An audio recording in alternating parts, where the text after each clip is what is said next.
What's going on, everyone? It's Dark Strider, and after playing Star Wars Outlaws, which I thought was just a chore to get through, after playing that game, I've been on an absolute kick to play all of the Star Wars video games that I could find. Anything, everything. Not just Outlaws, which I'm going to have to replay at some point, but I would rather have my brain pulled through my anus, if I'm being honest, before replaying that. So it's going to be a while before I replay that. But in the meanwhile, I've been playing a lot of classic Star Wars games, a lot of obscure Star Wars games, weird ones. And it wasn't until recently where I've been getting a lot of messages about a weird Star Wars game that has Darth Vader turning into a crustacean. And I thought that is strange. I've never seen anything like that. So I actually went, I looked for it, I found it, and I decided to play it. And guys, it is crazy. It's nuts. I'm telling you right now. What you're looking at is actual footage of the game. And as you can see, it starts out pretty good. You know, you've got, these graphics that are way better than what we had. And then it goes crazy. The game actually games. So these Jawas, I guess, stole R2. And here I am. It's feeling kind of Legend of Zelda 2 Adventure of Link. And you begin, this is actually the first level. Luke has black hair, which I'm assuming is so that it doesn't clash with the background, because it's, desert planet, you had limited colors. Don't know who any of these characters are, and I especially don't know why, well, those are Tusken Raiders. I don't know why Luke is starting off with the lightsaber. R2-D2 has been kidnapped. Even if you're going through the actual, let's say, the actual of what happened in Star Wars, in the original Star Wars movie, it makes no sense that he would have the lightsaber immediately. Here's the Sandcrawler, which is kind of cool. What are stormtroopers doing in the Sandcrawler? Now, Super Star Wars had a similar thing where you had to go save R2-D2 from the Jawas, which I thought was pretty cool. I don't know what a bird is doing inside of the Sandcrawler. I don't know who these little guys are inside the Sandcrawler. I dude, no idea. Those crystals that you keep picking up, those are force powers. That was just a free man that I just picked up. You also begin with all the force powers. You just have to collect a bunch of the force. Now, this is, I've got 42 force. I'm able to use any and all of these. No idea what they do, so I'm just doing anything. But yeah, you saw that right. What the hell was Darth Vader doing up here? He's Sasori Vader. He has your friend here. So you get into this lightsaber battle. Nope. Here he is. Giant friggin' scorpion. What is this? What part of the movie was this? I have no idea. And that's like a normal thing.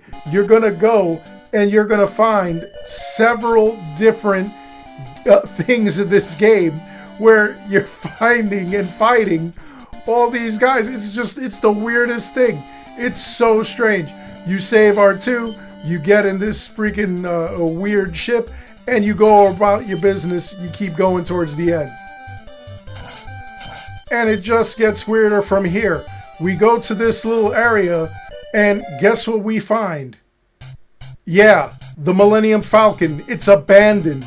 We don't talk to Chewie. We don't talk to Han. We find an abandoned Millennium Falcon. And look at this. You don't even know who Obi-Wan is. He's being held on Kessel. Kessel, what the hell? Now, you don't just go this way. You actually have to go and engage in a TIE fighter battle, which I think is actually kind of cool. Like, when you're traveling between worlds, I thought it was pretty cool, at least. Once you defeat enough of these guys, then you will make it to like the planet itself, and you'll be able to continue on to what's going on. Kessel is weird, though. It's supposed to be a spice mine. It's a mountain planet, and it, for some reason, has a bunch of Egyptian-looking things. There are a bunch of sarcophagi and stuff like that as you go throughout this level. So it's really weird. And this game came out at least after The Empire Strikes Back. It came out in 1987. In fact, I think even Return of the Jedi was out. So all three games are out. I don't know where they even got the concepts or ideas for this. Vader turns into a Wampa. He actually says he's Wampa Vader, which is really wild. And, you know, you even go to the Battle of Yavin, and when you get to Yavin, which is the Rebel base, if you saw the original Star Wars, he actually fights you on that planet, and there are stormtroopers there, which is weird. Now, in all honesty, to be fair, I did have a lot of fun with this game. I really did enjoy a lot of, you know, like what you ended up doing, even though nothing took place. I thought the graphics were excellent, especially the, you know, fight scenes where you're actually fighting in the Millennium Falcon. There is a TIE Fighter stage as well, where you're fighting them to get to the Death Star, and then once you get to the Death Star, they have the trench run, which is way better than the US version of Star Wars, the LJN or JVC, whichever one it was. But I'm telling you, these graphics were amazing compared to the other one. It blew my mind that it was like you had somebody who had no idea what Star Wars was about making a Star Wars video game, or telling them, yeah, this is what we're going to do. This is how we're going to do it. And it just, I'm telling you, it got so strange. So strange. But again, like I say, graphics were absolutely excellent, and I really did have a good time with it, especially laughing. You have to save the entire cast of the Star Wars movie, the original one. So you save R2, then you go to this, to the Kessel planet, where you find Obi-Wan. You come to this water planet where you find C-3PO. After that, you have to go to the Death Star and save Leia, then leave it, and it's not like you knock down the reactor or anything like that. You just go through there and you save her. And then you find, I believe, Chewbacca on an ice world called Tina. Not Hoth, it's called Tina. And that's where you find and fight Wampa Vader, which is wild because they knew what a Wampa was. They just didn't know what Hoth was, which I have no idea why. I don't even know if, you know, the Wampas are native to anywhere but Hoth. You know, they didn't even go into that. Then you end up going, and finally you go to a kind of like a Endor kind of planet. It has a different name though. And there you'll find Han, you'll save him, and then finally you'll go to Yavin, you'll battle Vader there again, and then you make your flight from there into space in your X-Wing, fight a bunch of TIE fighters, and then you end up fighting, you know, like doing the trench run, which was pretty wild itself. This, I'm telling you, was the most craziest Star Wars game I've ever played. At least the other Star Wars games actually have characters and everything from the game. Oh yeah, you're seeing me using a gun right now. It's because you have to find the power-up for the blaster. You find an actual orb that has a blaster, and that's it. I'm still on Kessel, by the way. I'm telling you, this game, wild as heck. Wild as all get out. One of the first things that made me laugh, though, was, you know, you're on a desert planet, you got a guy who lived in the desert his whole life. Somehow he finds Han Solo's abandoned Millennium Falcon, and without any prior knowledge, knows how to fly it, takes off with it, and goes on an adventure. Where have we seen that before? Years later, it's the freaking plot of The Force Awakens. That's right. Rey actually does that, which I thought was absolutely amazing. I thought it was just crazy. So I don't know. I thought maybe I'm crazy, maybe they're crazy. I don't know who's crazy, but this game, I'm telling you, graphically beautiful, but as far as lore, as far as, like just the gameplay mechanics. And as far as difficulty too, because it is really, really difficult as a game.